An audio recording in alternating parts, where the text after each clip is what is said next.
Hello and welcome to our webinar. Today's topic is to pro bono or not pro bono, a nonprofit technology manager's conundrum. I will be your presenter today. My name is Ruben Singh. I am with 1/10 Consulting. We are a full service consulting practice that works exclusively with nonprofits, and we are both a Salesforce.com partner as well as a Salesforce.org registered partner. We offer a full variety of services from process mapping to strategic services, implementation of your CRM, as well as training and user adoption. So if we could be of any help for any of these services, please do reach out. So to introduce today's topic, I know that this is going to ruffle some feathers. Typically, any criticism towards pro bono work always has this emotional response, and I totally understand that. There are a lot of amazing organizations that offer their time, their expertise, very generously to advance nonprofit missions at no charge. So, on the one hand, I agree that we should be thankful. And you might think that me running a consulting practice here, that I might have some sort of bias against pro bono work.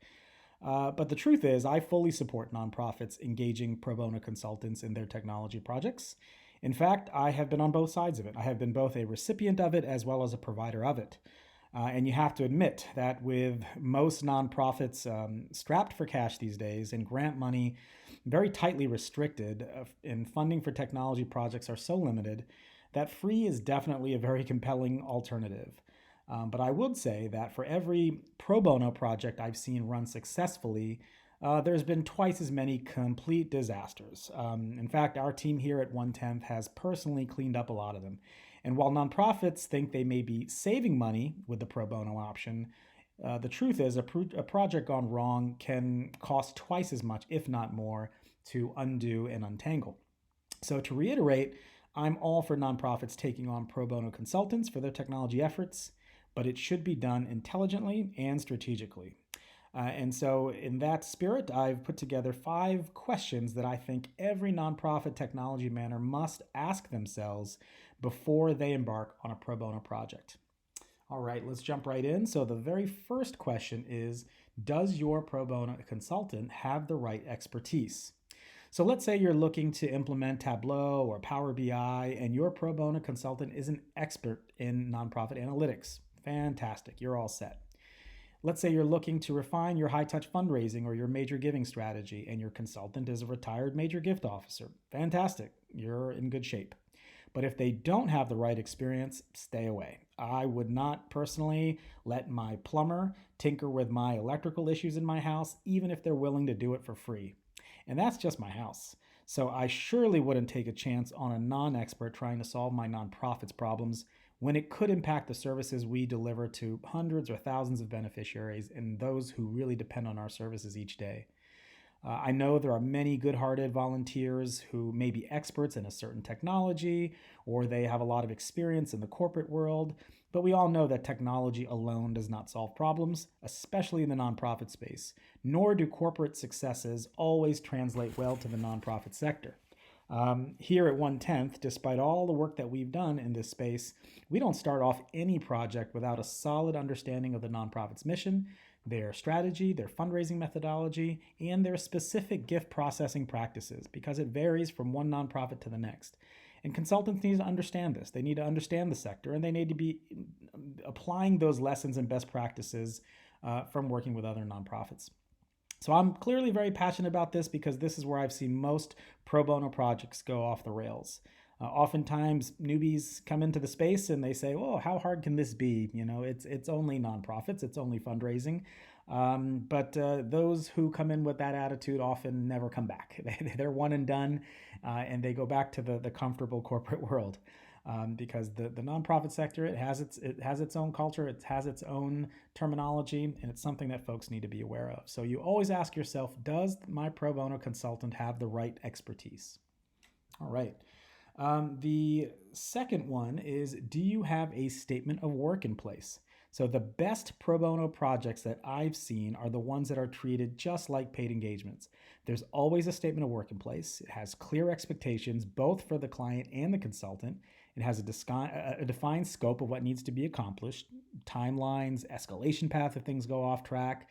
And yeah, schedules will probably be longer, as they should be expected, because this may not be a top priority for your consultant. They might have other priorities that they're juggling. So timelines might be longer than normal, but I would say that the schedule should account for that.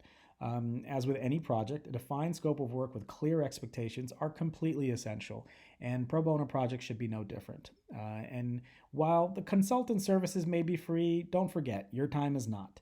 So you need to be managed tightly against a very thorough statement of work. All right. The next question I would make sure that you ask yourselves as a nonprofit technology manager is, how time sensitive is your project?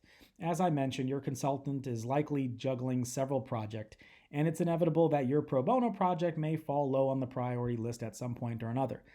And this should be expected. So if your CRM needs to be migrated by the end of June, or you're stuck paying another year of license fees, not a great idea to hire a pro bono consultant to lead your data migration.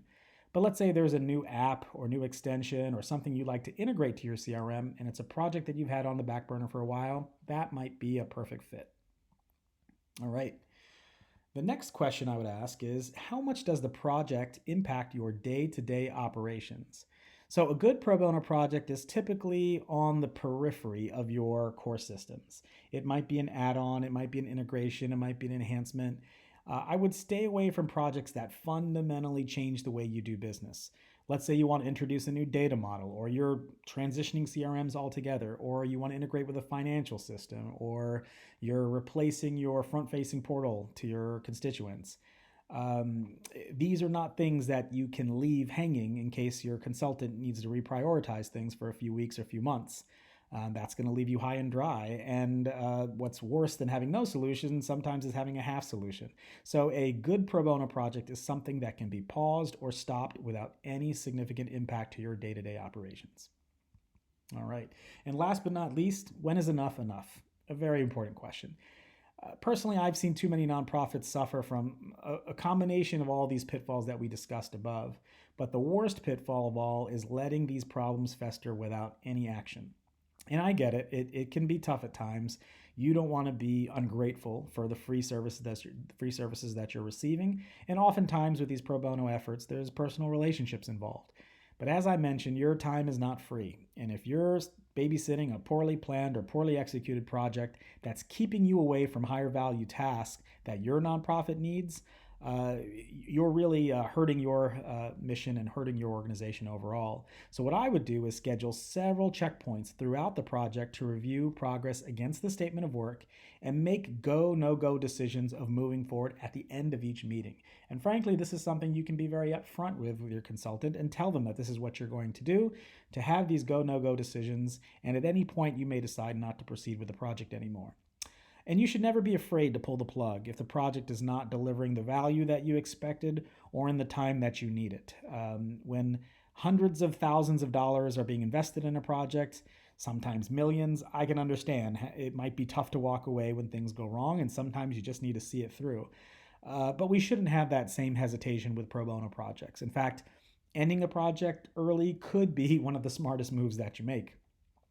All right, so those are the 5 things I wanted to cover. And I will say that with nonprofits struggling these days due to the global pandemic and the threat of an upcoming recession, I am confident that we're going to see a wave of generosity from consultants, from vendors, from corporations, all willing to offer their time and expertise in a pro bono capacity for the public good. And for that, I am very grateful. I'm very thankful.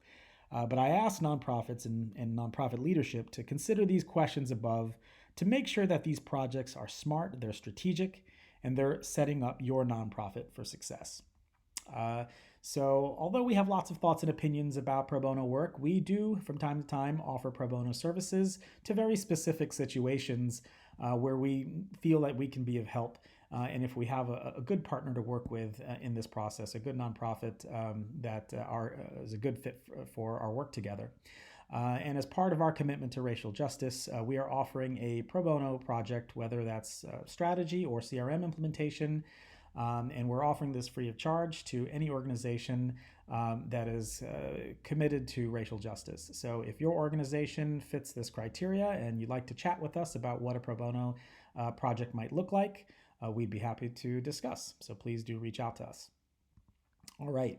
And if you have any questions about any of the things that we covered today, or you want an independent, unbiased opinion on whether a particular project of yours is a good fit for a pro bono initiative, or you just like to get an estimate for a paid engagement working with us, we'd love to chat with you. And it would be a no pressure, free phone consultation. Just feel free to reach out to us by phone, email, what have you. And even if you're not ready for any projects right now, um, feel free to follow us on our social media. We are constantly putting content out there of different thoughts and opinions on nonprofit technology and the nonprofit space to hopefully give you some thoughts and education for when you are ready to make some moves and make some decisions. So with that, I thank you so much for your time. Have a great day.